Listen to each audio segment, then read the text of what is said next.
In an interview with stand-up comedian and actor Daniel Lawrence, aka Larry the Cable Guy, he said that in order to make a name for himself and get his career off the ground, he called into 27 radio stations 5 days a week for 13 years straight in character, coming up with new material every single day. Joe Rogan started recording his podcast 15 years ago, shooting the episodes from his living room, interviewing only other comedian friends of his on a very low budget, getting a friend of his who was a self-taught video editor and employee at Gateway 2000 Computer Store to do video production.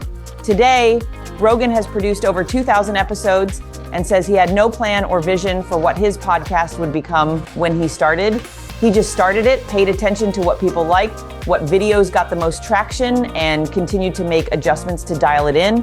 When I initially launched TMT, I had zero budget for marketing, so I relied on cold calling and networking to secure speaking engagements in person and via teleseminars and webinars to get new clients. At the time, I had zero speaker training or experience. I didn't know how to sell from the stage.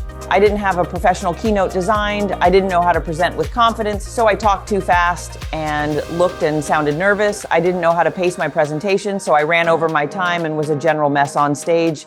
But I kept putting the reps in, practicing out loud, writing out every presentation word for word, getting slightly better each time until I could present with confidence to a large audience. Point is, many of the highly successful people you see today in business started from very humble beginnings, zero budget, no talent, no resources, and even no plan for growth. They simply put in their reps for years and finally figured it out. The proverbial overnight success that only took 20 plus years to build.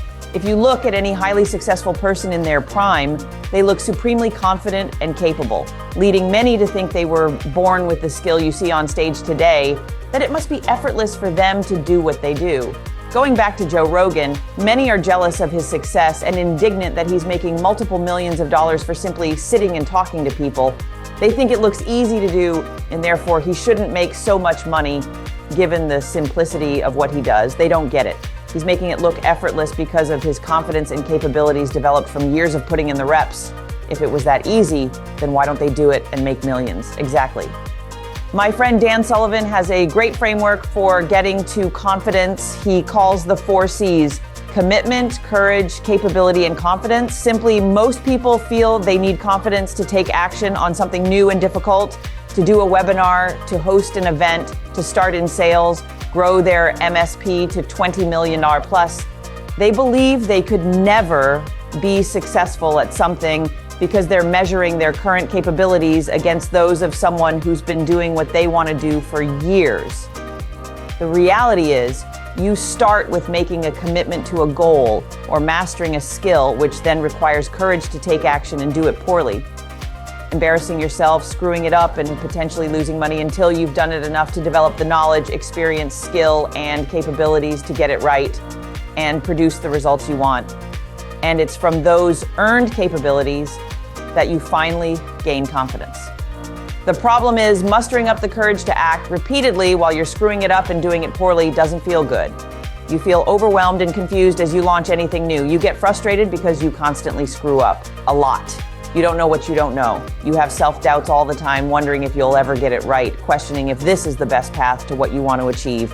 And this is where most people tap out. They never made a serious enough commitment to learning how to deliver a speech, make a great sales presentation, hire and lead a productive sales team, getting their ad campaign to work and pushing through until they achieve success. Such commitments to develop sufficient capabilities and confidence may take years, stacking up your experience one brick at a time to build a solid foundation and accelerate your speed to results. Here's a final thought I'll leave you with that is extremely important. The extent to which you are willing to tolerate the pain of learning and growing, being seen as an incompetent idiot, embarrassing yourself, being criticized and ridiculed, falling on your face again and again while you get your reps in, directly governs the extent of accomplishment, personal wealth, and success you achieve in any endeavor you undertake. The more you try to avoid the former, the more you slow your roll toward the latter, which may totally prevent you from ever accomplishing it. This is the path of all highly successful people in business. fall forward again and again, eat dirt, ignore the insults from the sidelines, dust off, slap a Band-Aid on your scuffs and scrapes, and go again until... Enjoying these videos? Subscribe to our channel to get more MSP success content to help move your IT business forward.